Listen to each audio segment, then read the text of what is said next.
Bienvenue à la capsule sur l'utilisation des débours. Nous verrons d'abord comment identifier la feuille des déboursés, définir le détail du prix de vente, inscrire un reçu et un chèque, générer la mémoire des débours, imprimer et reporter les reçus et les chèques, effectuer un refinancement, modifier la liste par défaut et personnaliser le mémoire. À partir de ProCardex, vous allez ouvrir le dossier qui est déjà ouvert pour le pré-vente. Par la suite, il faut s'assurer que l'onglet Ajustement a déjà été complété pour qu'au mémoire, la fusion du mémoire des déboursements, le nom des vendeurs, des acquéreurs soit fusionné, transféré, ainsi que l'adresse de la propriété. Donc, on va cliquer sur l'onglet Débours pour débuter l'identification de la feuille des déboursés. On demande, voulez-vous copier les débours par défaut? On va indiquer oui. Alors, ProCardex a ajouté une liste par défaut, qui est la liste en français. Si jamais vous désirez avoir un déboursement en anglais, il faudrait, à partir de l'onglet Général, sélectionner Dossier en anglais pour que ProCardex vous ajoute la liste par défaut en anglais. Donc, pour identification de la feuille de débours, au départ, on a la fiche en fidéicommis, qui est la fiche dans laquelle les transactions en fidéicommis vont être inscrites un peu plus tard. Alors, ProCardex a été chercher le nom à partir de paramètres. Ici, on va aller chercher la fiche de l'acquéreur automatiquement. Et on a à identifier la banque débours, donc banque dans laquelle vont être transférées les transactions en fidéicommis. Et par défaut, vous devez indiquer aussi si vous voulez que ProCardex inclue le montant des ajustements. Donc, si vous remarquez ici dans la section détail prix de vente, mais ProCardex a ajouté le montant qui est dû par l'acquéreur au vendeur. Donc, si vous désirez ne pas ajouter ce montant à la mise de fonds de l'acquéreur, il faudrait enlever le crochet à inclure ajustement. Maintenant, toujours pour l'identification de la feuille, on va commencer par inscrire le détail du prix de vente. Donc, en fait, le montant du prix de vente. Donc, tout simplement en l'inscrivant ici. Lorsque je vais cliquer sur un autre champ, on dit « Voulez-vous changer le prix de vente dans la liste? » On va dire « Oui ». Donc, ProCardex ajoute automatiquement le prix de vente pour vous dans la liste des débours. Vous en aurez besoin un peu plus tard pour les calculs, sinon vous seriez obligé de l'inscrire vous-même. Par la suite, on peut inscrire le montant des droits de mutation si on désire que ProCardex calcule pour nous le montant des droits de mutation. ProCardex peut le faire à l'intérieur de la fenêtre du calcul du prix de vente. Donc, je vais cliquer au bout du prix de vente sur l'icône parcourir ici. Alors, on est dans la fenêtre du calcul du prix de vente. Donc, vous avez ici le montant des droits de mutation. Si vous le désirez, vous pouvez demander à ProCardex qui ajoute les taxes au prix de vente. On peut utiliser aussi l'extraction de la TPS-TVQ avec ou sans ristourne. Donc ici, on a extraire TPS-TVQ avec ristourne méthode générale, qui est la même méthode que le calcul du gouvernement selon le formulaire approuvé par le gouvernement, ou extraire TPS et TVQ avec ristourne, autre méthode de calcul autorisée, qui est la même méthode, par exemple, que l'APCHQ. Donc, si on clique sur cette icône-là, à ce moment-là, vous aurez votre montant. Les montants, les calculs appropriés. Lorsque je vais cliquer sur OK, ProCardex va me demander si je veux changer le prix de vente dans la liste. Je vais dire oui, parce qu'on vient d'ajouter les taxes et moins les ristournes.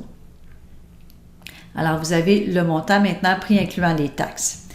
Pour le détail du prix de vente, dans la feuille des bourses, c'est une feuille de préparation pour création de votre mémoire des déboursements, dans laquelle il y a 3 sections. La section détail prix de vente, section recettes et qui est pour les transactions de l'acheteur et section débours pour les transactions du vendeur. Donc, on va commencer par la section détail prix de vente.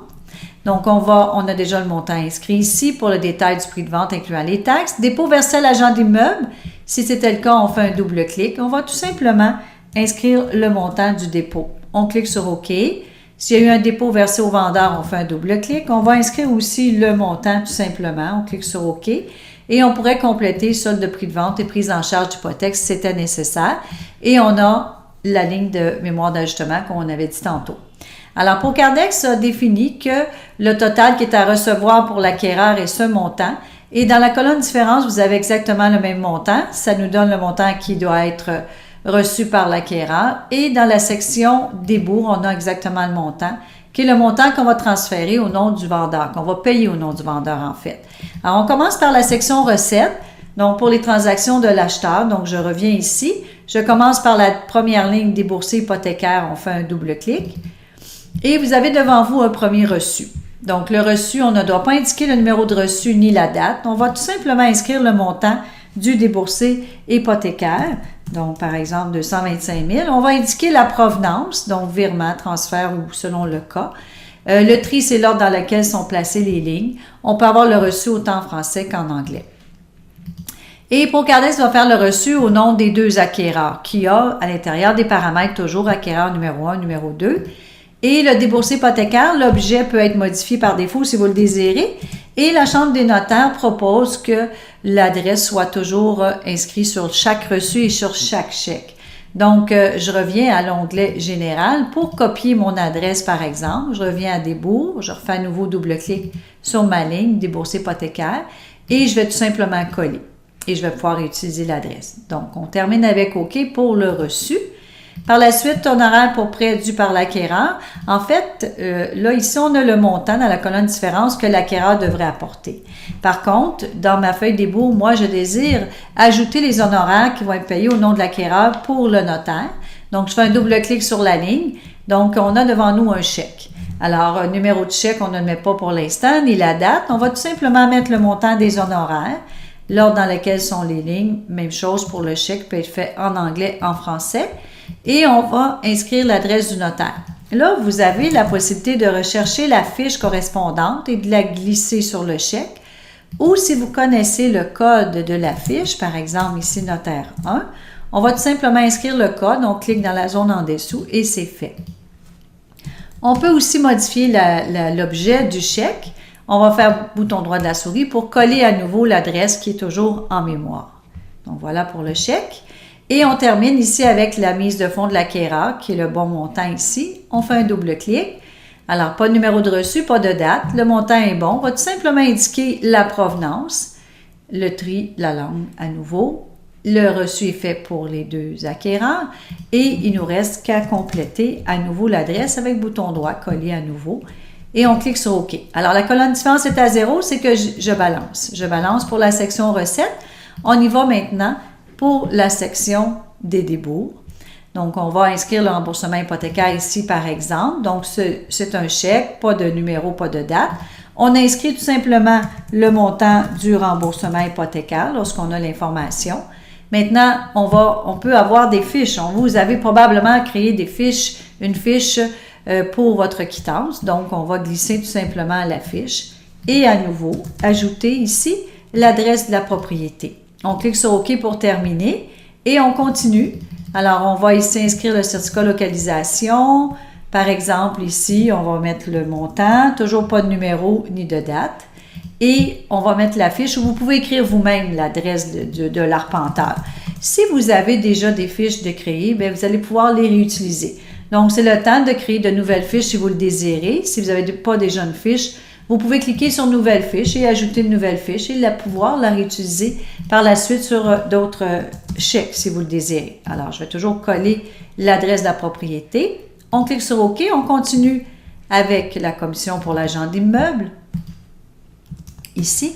Alors, ici, la même chose. Si vous avez des fiches déjà existantes, vous pouvez les réutiliser à l'intérieur de votre chèque aussi, toujours avec l'adresse de la propriété.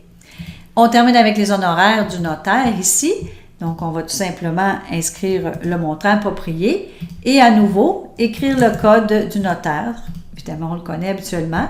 Et toujours avec le détail pour l'adresse. Donc, on vient, voilà. Alors, il ne resterait que le solde dû au vendeur. Donc, maintenant, on va voir comment disposer du solde au vendeur.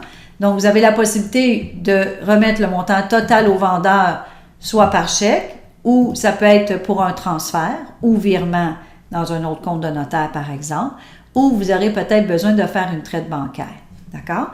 Maintenant, avant de faire le chèque au vendeur, on va voir les autres possibilités aussi. À partir du solde au vendeur, on peut faire une retenue. Donc, je vais vous donner un exemple au niveau d'une retenue à effectuer dans Procardex. Donc, je fais un double-clic. Alors, c'est une fenêtre de transfert. Donc, on va tout simplement... Le numéro de dossier doit rester absolument le même. Donc, numéro de dossier correspondant. On va indiquer le montant pour la retenue. Et ici, vous devez indiquer la fiche dans laquelle on va conserver le solde de 1 000 $. Alors, la Chambre des notaires, à nouveau, propose que le solde soit conservé dans la fiche de l'acquéreur. Alors, pour faciliter les recherches, en fait, Alors, toujours avec l'adresse de la propriété, on clique sur OK. Maintenant, du solde au vendeur. Ici, admettons que le vendeur voudrait que vous transfériez 75 000 de son solde, par exemple, pour le futur achat. OK? Pour une autre propriété, donc il va acheter une propriété avec vous. À ce moment-là, on va faire un double clic. On a encore à nouveau une fenêtre de transfert. Cette fois-ci, ce qui est très, très important, c'est de ne pas conserver le même numéro de dossier. Alors, si vous n'avez pas encore ouvert le dossier dans ProCardex, on va tout simplement carrément enlever le numéro. Par contre, si vous avez déjà ouvert un dossier, par exemple ici, mon vendeur va devenir mon acquéreur. Donc, mon vendeur ici, si je consulte mon dossier actif, mon vendeur ici, numéro 1, c'est M. Jean Allary. Donc ici, j'aurais ouvert un nouveau dossier qui serait mon dossier numéro 6, par exemple un dossier de type pré-vente. Ici, dans mes paramètres, j'aurais déjà ajouté la fiche de M. Jean Allary. Je pourrais glisser sa fiche, la même chose pour le vendeur numéro 2. Alors ici, j'aurais identifié mon vendeur numéro 1 et mon vendeur numéro 2 pour cette propriété. Alors, qui serait par exemple, ici on va prendre une adresse fictive, on aurait identifié notre dossier avec l'adresse correspondante par exemple. Alors à ce moment-là, ici mon dossier est ouvert pour les deux noms, c'est le dossier numéro 6. Alors à ce moment-là, vous pouvez indiquer le numéro de dossier ici. Et ProCardex va transférer le montant dans le dossier approprié. Alors, par exemple, admettons que ça serait le montant total, tiens. Et c'est au nom du vendeur, donc ici, M. Jean Allary, je vais glisser sa fiche ici. Transfert du solde au vendeur pour achat dû avec l'adresse de la propriété de tantôt. On clique sur OK. Et ici, le solde au vendeur, je ne fais pas de chèque parce que j'ai transféré le montant total. Alors, à ce moment-là, je peux effacer les lignes qui sont en trop pour ne pas avoir à les effacer dans notre mémoire tantôt de déboursement. Donc, je clique sur l'icône effacer, je confirme avec oui. Donc, toutes vos colonnes balancent à 0. Si vous avez besoin d'ajouter des lignes supplémentaires, donc par exemple, vous avez besoin d'ajouter un reçu, à ce moment-là, on cliquerait sur l'onglet débours ici, ça ajoute une ligne de reçu. Il faut spécifier par contre à quelle ligne dans l'ordre dans lequel vous désirez votre chèque. Ici, vous pouvez ajouter aussi un reçu, donc en cliquant sur l'icône recette, même chose, on aurait à spécifier dans quel ordre on veut ajouter notre reçu. Et on a aussi l'icône transfert. Si vous n'avez pas de ligne de transfert, vous pouvez toujours ajouter la fenêtre de transfert. Maintenant, une spécification importante, les reçus sont affichés toujours dans la section transactions acheteur. Donc, principalement, on fait des reçus pour l'acheteur. Donc, à l'intérieur d'un reçu, si je reviens à l'intérieur d'un reçu, je veux vous montrer qu'on a une option ici qui dit « Afficher dans débours », donc qui n'est pas coché par défaut. Alors, c'est seulement si jamais vous avez besoin d'ajouter un reçu pour le vendeur, par exemple, on pourrait à ce moment-là, il faudrait mettre la fiche du vendeur, évidemment, et on cocherait « Afficher dans débours ». D'accord? Maintenant, c'est la même chose pour les chèques. Les chèques sont affichés principalement et ajoutés dans la section débours. Donc, c'est pour ça qu'à l'intérieur d'un chèque, il n'y a jamais l'option affichée dans recette qui est activée. D'accord? Maintenant, par contre, on a un chèque qui était ajouté dans la section recette qui est le chèque pour payer les honoraires du notaire au nom de l'acquéreur. Donc, si je reviens dans le chèque, remarquez qu'il y a déjà un crochet affiché dans recette. Donc, si jamais vous avez besoin d'ajouter de nouveaux chèques, il faudra voir si ce chèque-là doit s'afficher dans la section débours par défaut ou dans la section recettes. Donc, la prochaine étape qu'on va faire maintenant, c'est la création du mémoire, la fusion pour la création du mémoire des déboursements. Donc, on va cliquer sur l'icône fusion. On va sélectionner à l'intérieur de la liste s'il s'agit du mémoire français ou anglais. Si jamais c'est un dossier en anglais, on clique sur OK. Alors, en quelques secondes, ProCardex va générer votre mémoire des déboursements. C'est déjà fait. Maintenant, pour ouvrir le mémoire, on va cliquer sur « Ouvrir le document » et vous avez une première page avec le détail de l'acquéreur. Donc, vous avez tout le détail des recettes et des déboursés avec la signature des acquéreurs. Et dans une deuxième page, il y aura les informations pour le vendeur. Vous avez toujours la possibilité d'effacer les données qui sont en trop si vous le désirez. C'est du Word, il n'y a pas de problème. Avec tout le détail aussi pour liste de débours pour le vendeur. Donc, tout en détail avec la retenue, le transfert de solde, etc. Et on termine avec les signatures. Donc, c'est un document que vous pouvez modifier aussi. Donc, par la suite, si vous avez besoin de faire des modifications, vous pouvez revenir à votre feuille d'ébour et sans problème faire un double clic sur n'importe quelle ligne pour les modifier. Maintenant, on est rendu à l'impression des chèques et des reçus. Alors, on va commencer par voir l'impression des reçus. Donc, si je fais un double clic je dois aller ajouter la date, en fait, pour mon reçu avant de l'imprimer. Donc, je fais un double clic sur la ligne déboursée hypothécaire. Alors, ici, on va indiquer la date à laquelle on a reçu l'argent. Par exemple, c'était le jeudi 7 juillet, avec les informations complètes si c'est nécessaire. Et on peut demander l'impression. On va cliquer sur « Imprimer ». Et ProCardex va imprimer selon la configuration des reçus. Ici, on a un exemple de l'impression de reçu sur page blanche, donc qui est accepté par la Chambre des notaires. Donc, premier original que le notaire signera ainsi que les duplicata. Et on va commander l'impression tout simplement et on clique sur « Fermer ». On termine avec « OK ». On imprime le prochain reçu.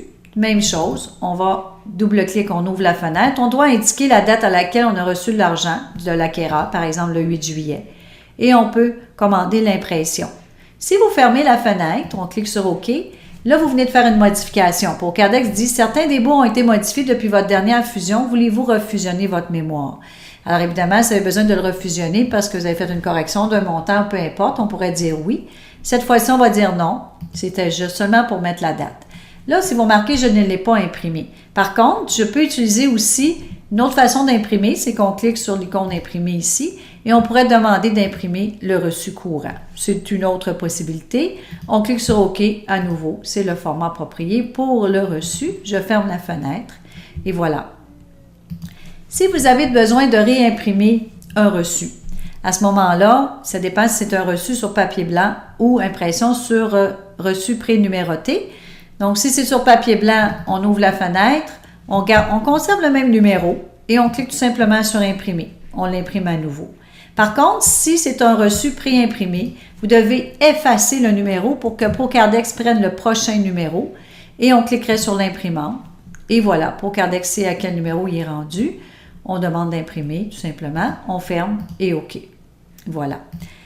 Maintenant, pour l'impression des chèques. Pour l'impression des chèques, vous n'avez pas besoin de mettre la date. ProCardex va mettre la date du jour automatiquement. Avant de commencer l'impression des chèques, je vais vous dire que ProCardex valide le solde qui est actuellement dans la fiche du client. Donc, je vais faire un double-clic sur la fiche de Monsieur Sans Façon. Je vous amène dans la fiche directement.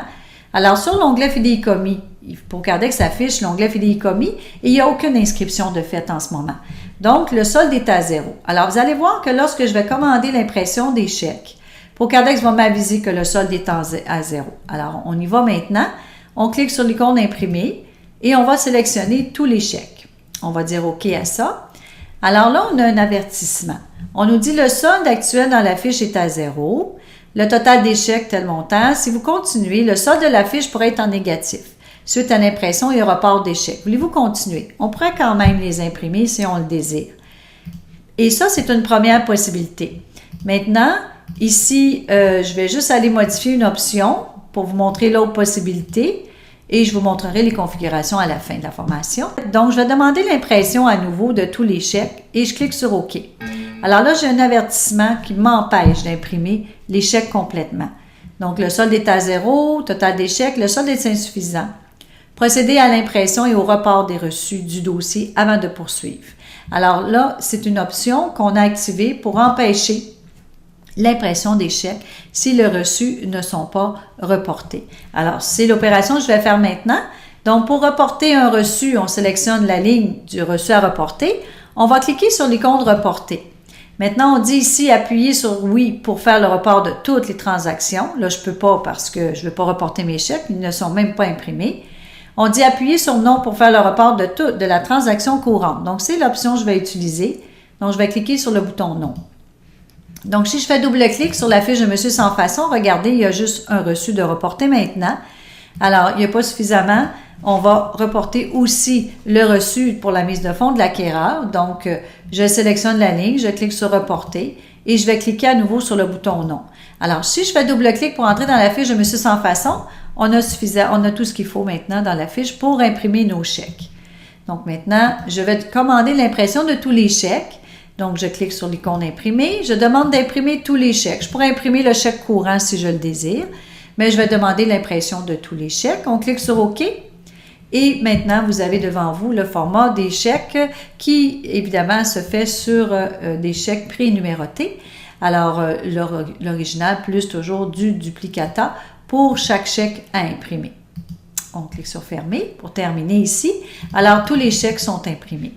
Maintenant, si vous avez besoin de réimprimer un chèque, on fait double-clic, on ouvre la fenêtre correspondante et cette fois-ci, ce n'est pas, on n'a pas le choix. On doit effacer le numéro actuel.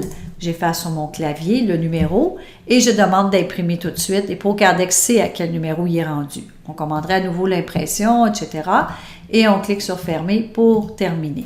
Alors, la réimpression du chèque s'est effectuée. Vous avez la possibilité d'imprimer aussi l'état des débours qui est en arrière-plan. En fait, si je clique sur Imprimer ici, vous avez l'option État des débours ici. On clique sur OK. Alors, ce qui est important ici, c'est de pouvoir imprimer cette page pour la conserver dans vos dossiers. Si je suis collaboratrice, par exemple, ça me permettrait de la présenter au notaire lorsque le notaire doit signer les reçus et les chèques. Donc, pour s'assurer que la colonne différence est à 0, donc c'est une sécurité pour vous, pour s'assurer que tout balance. Donc, c'est possible d'imprimer cette page. Donc, voilà pour l'impression des chèques et des reçus. Maintenant, on va être prêt à tout reporter à l'intérieur de la fiche de Monsieur Sans Façon, parce que si je fais double-clic, voyez-vous, on n'a que les reçus qui sont reportés. Donc, pour faire l'inscription de toutes les transactions fidéicommis maintenant, je vais cliquer à nouveau sur l'icône « Reporter ».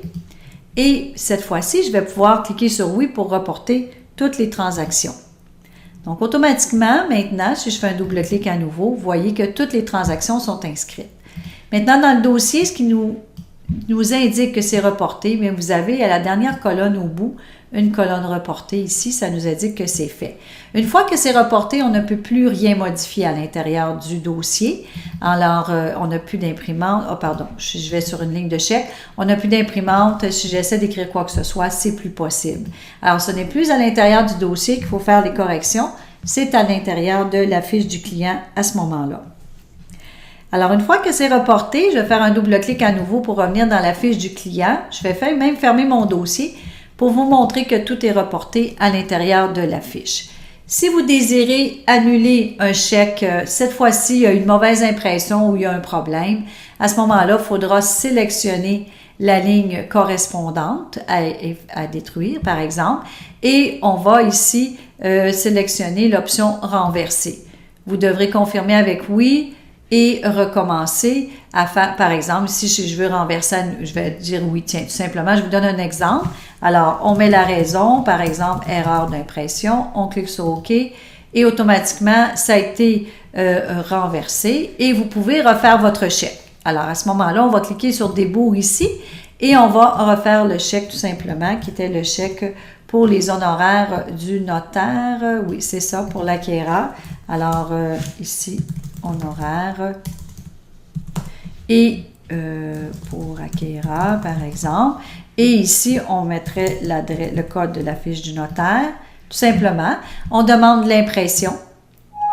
Et, oui, ça c'est très important. Voyez-vous, je n'ai pas mis de numéro de dossier. Alors, cette fois-ci, c'est très important d'indiquer le numéro de dossier. Sinon, ProCardex nous le dit.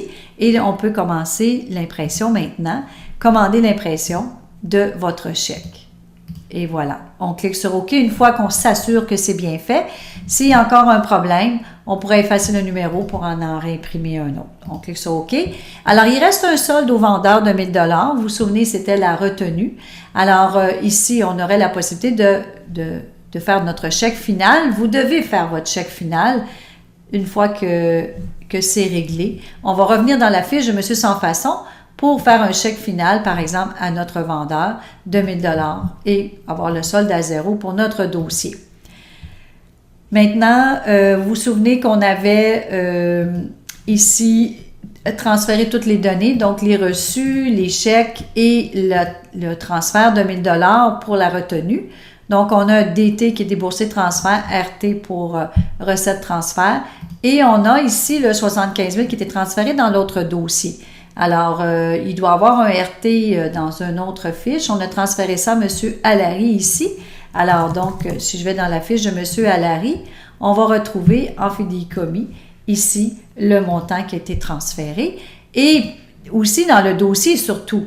Alors, si j'actualise ici dans mon dossier numéro 6, si je l'ouvre, dans Débours ici, vous allez voir que Procardex va avoir transféré au nom de M. Allary le 75 000. Donc, c'est fait. Lorsqu'on a reporté, il a reporté les transactions à l'intérieur du futur dossier. On a fait ça automatiquement. Donc, voilà pour l'utilisation de l'onglet Débours, le transfert des informations à l'intérieur de la fiche du client. Maintenant, si vous désirez effectuer un refinancement dans un dossier, vous pouvez utiliser aussi l'onglet Débours. Donc, pour ouvrir, en fait, vous ouvrez un nouveau dossier de type de refinancement, on ajoute la description. Vous devez vous rendre à l'onglet Ajustement. On dit oui. On doit aller chercher par cette procédure le nom du débiteur ou des débiteurs ainsi que l'adresse pour la fusion du mémoire de refinancement. Par la suite, on clique sur l'onglet Débours. On va confirmer par oui qu'on veut la liste par défaut. On va tout simplement ici inscrire à la place du prix de vente. En faisant un double clic, on va modifier la description pour refinancement. On va indiquer le montant du refinancement. On clique sur OK. Et on va utiliser la section recettes comme, en fait, pour les reçus qu'on a à faire et la section Débours pour les chèques qu'on a à faire. Donc, ça ne sera plus identifié comme transaction acheteur-vendeur. Donc, à la place de déboursé hypothécaire, en fait, on a besoin du reçu uniquement du déboursé hypothécaire. On va indiquer la provenance. Déboursé hypothécaire, on va indiquer aussi l'adresse appropriée, etc. Et on va effacer les lignes en trop. Donc, on va effacer la ligne pour les honoraires qu'on va mettre dans Débours plus tôt et la mise de fonds de l'acquéreur. Par la suite, on va utiliser la partie Débours pour faire les différents paiements au nom du débiteur. Par exemple, remboursement d'une hypothèque actuelle. Et on va ici aller chercher la fiche correspondante du créancier hypothécaire. Donc, on compléterait le chèque aussi. Et on va utiliser les lignes existantes, par exemple, certificat de localisation, pour voir qu'est-ce qu'on va payer au nom du débiteur. Par exemple, une carte de crédit au niveau de la Visa. Donc, paiement carte de crédit, et etc., et etc. Donc, on va utiliser la partie Débours pour les différents remboursements. On va effacer les lignes en trop, tout simplement, les retenues, les transferts. Et il y aura ici les honoraires du notaire, évidemment, que je vais ajouter ici pour la quittance. Et voilà. Donc, on complète à la fin le chèque final, le solde dû au vendeur pour solde dû au débiteur à ce moment-là. Oh, pardon. Donc, on va modifier ici solde au débiteur qui ici, Madame Hélène, on va écrire son code, SANH1. Voilà. Donc, maintenant, on effectue la fusion. Maintenant, il y a un modèle pour le refinancement. Donc, à l'intérieur des documents maîtres, lorsque vous êtes allé chercher vos différents mémoires, si vous avez remarqué, on a aussi des modèles pour les refinancements. Donc, mémoire en français, ici, refinancement en français, autant qu'en anglais. Donc, vous téléchargez le modèle et au moment de la fusion, on clique sur Fusion. On va aller chercher dans la liste le mémoire de refinancement. On clique sur OK. Alors, c'est fait. On va ouvrir le document et voilà, vous avez le détail ici du montant du refinancement, liste des recettes et des débours avec les signatures appropriées. Donc voilà, pour effectuer un refinancement à l'intérieur du dossier. Pour modifier la liste par défaut qui s'est amenée dans le dossier, on sera en outil pilotage, cette fois-ci c'est débours par défaut, et vous avez la liste par défaut que vous pouvez modifier. Donc on fait un double clic sur une ligne existante, on détermine ici quel type de fenêtre on a besoin, est-ce que c'est une recette, un débours ou un transfert, l'ordre dans lequel on désire les lignes, la description française, la description anglaise et on identifie si ça doit s'afficher dans une autre section que celle habituellement où c'est affiché. Par exemple, les honoraires pour prêt dû par l'acquéreur, c'est un débours, mais qui doit s'afficher dans la section recettes. Donc, on doit cocher cette option-là. Donc, vous déterminez la liste que vous désirez, vous pouvez en ajouter. Donc, ajouter des lignes en déterminant quel type de transaction il s'agit, l'ordre dans lequel vous voulez la ligne, description française et anglaise. Maintenant, c'est comme ça qu'on détermine la liste par défaut avec l'ordre dans lequel on la veut. On pourrait effacer des lignes en trop si on désire. Par exemple, une ligne de retenue ou de transfert de fonds, ça peut être intéressant d'en avoir une par défaut. Donc, voilà pour la liste par défaut. Maintenant, pour le modèle, on va se rendre à la fenêtre Document Maître. Il faut toujours, je vais taper MEM pour aller plus rapidement pour les différents mémoires. Il faut toujours vérifier si vous avez la dernière version à l'intérieur de la liste sur le web, ici. Alors, on sélectionne les modèles dans la section Mémoire. Ici, par exemple, en français, on a autant les modèles en français qu'en anglais. Alors, on est ici dans État de déboursement, ici pour la vente. Alors, on clique sur Importer, on répond aux questions, on va enregistrer en fait, ou Procardex nous le demande ici tout simplement. Alors, c'est fait. Donc, j'ai mon mémoire d'état des déboursements à jour ici, qui est ici. Donc, l'ancien, vous pouvez l'effacer en cliquant sur Effacer ici. Pour ouvrir la mémoire, vous n'avez qu'à cliquer sur Ouvrir le fichier ici et vous avez le modèle par défaut. Donc, vous pouvez modifier la police de caractère, le logo, peu importe. Les codes de fusion, on ne peut pas toucher à ça, évidemment, mais le texte peut être personnalisé autour sans problème pour la page du vendeur et de l'acquéreur. On a différents modèles aussi avec la possibilité de fusionner les taxes et les ristournes. Donc, par exemple, si je reviens à mon dossier de tantôt, on avait ici demandé d'ajouter les taxes et les ristournes. Donc, lors de la fusion, j'aurais pu prendre le modèle, par exemple, ici mémoire, ici avec taxes. OK, je vais vous donner un exemple. Je fusionne très rapidement. Alors, vous allez voir que lorsque j'ouvre le document, on voit une petite différence ici. Voyez-vous, on a le détail du prix de vente avant taxe, la TPS TVQ, ainsi que les ristournes. Alors, vous avez plus de détails à ce moment-là sur votre mémoire de déboursement, si vous avez appliqué ça à l'intérieur de votre dossier un petit peu plus tôt. Donc, ça, c'est personnaliser le mémoire. On a un mémoire autant en français qu'en anglais. Maintenant, une dernière configuration importante pour la configuration des débours. On va le faire à partir de Outils, Pilotage, Système. On va cliquer sur l'onglet Dossier. On doit ici sélectionner en fait, on doit activer ou non l'option Proposer l'ajout des ajustements et débours au dossier. C'est ce qui fait que Procardex pose une question à l'ouverture lorsque vous cliquez sur l'onglet Débours. Vous devez ici sélectionner le document à utiliser pour la fusion de l'état des déboursements, le document que vous voulez utiliser par défaut. Vous devez activer ou non l'option Demander la refusion des mémoires après modification. Donc, vous pouvez le modifier. Et aussi, une partie importante aussi, si vous voulez reporter automatiquement les débours. Donc, vous devez activer ou non cette option-là. Par contre, si vous activez cette option, vous n'avez pas le contrôle quand reporter vos reçus et vos chèques. Pour la validation des soldes, Procardex par défaut valide le solde dans les fiches clients, comme on a vu lors de l'impression des chèques. Et lorsque Procardex valide le solde, vous avez le choix, soit d'autoriser ou non l'impression des chèques avec solde en négatif. Donc, vous activez cette option si vous voulez quand même poursuivre l'impression des chèques, même si les reçus ne sont pas reportés, ou on enlève l'option, c'est ce qui faisait qu'on avait le message tantôt de nous empêcher d'imprimer les chèques si les reçus ne sont pas reportés. Donc, voilà pour les configurations des déboursés. Pour résumer, en fait, à l'intérieur de votre dossier, vous devez avoir sélectionné, en fait, avoir complété l'onglet Ajustement pour au moins avoir le nom des vendeurs acquéreurs ainsi que l'adresse. À partir de l'onglet Débours, on va ici indiquer le détail du prix de vente tout simplement, le prix de vente en tant que tel et la valeur d'imposition. Et en cliquant sur Parcourir, qui est la calcul du prix de vente, la fenêtre du calcul, on a notre montant de droit de mutation. Et ici, on a utilisé les icônes qui nous ont permis d'avoir nos taxes et nos ristournes. Et c'est ce qui fait que Procardex a inclus le montant ici, les taxes et les ristournes dans le montant de prix de vente. Dans la section détail prix de vente, on détermine si un dépôt versé à l'agent d'immeuble ou versé au vendeur, par exemple, ou autre information. On détermine aussi si on veut inclure ou non la ligne d'ajustement, du mémoire d'ajustement. Et on complète. On complète la section recettes, on complète nos reçus. Par la suite, on va compléter les différentes lignes de chèque.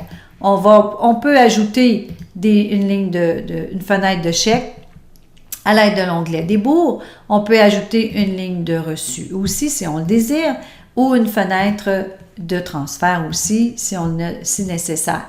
On va effacer les lignes en trop. En ce moment, ils sont tous reportés. Évidemment, je les ai tous utilisés. C'est pour ça qu'il n'est pas disponible. Et on va reporter. Souvenez-vous, on doit reporter à la fin. Alors, en fait, lorsque c'est fait, on fusionne aussi nos informations avec notre mémoire et on ouvre le document correspondant ici. Maintenant, vous avez la possibilité d'imprimer l'état des déboursements, tous les reçus, tous les chèques, chèques courants, reçus courants, à l'aide de l'icône imprimée aussi. Maintenant, pour la liste par défaut, vous avez à ce moment-là ce qu'il vous faut à partir de outils pilotage débours par défaut. On personnalise la liste ici avec les descriptions françaises, anglaises, etc. et surtout le tri dans lequel on veut l'ordre des lignes dans l'intérieur de nos dossiers. Et pour le modèle, on va cliquer sur l'icône document maître. On va aller télécharger le dernier modèle à partir des modèles de ProCardex. Dans la section mémoire, on va aller chercher l'état des déboursements qu'on a besoin. Alors, ici, vous avez celui avec taxes et ristournes si vous le désirez. Et on l'importe.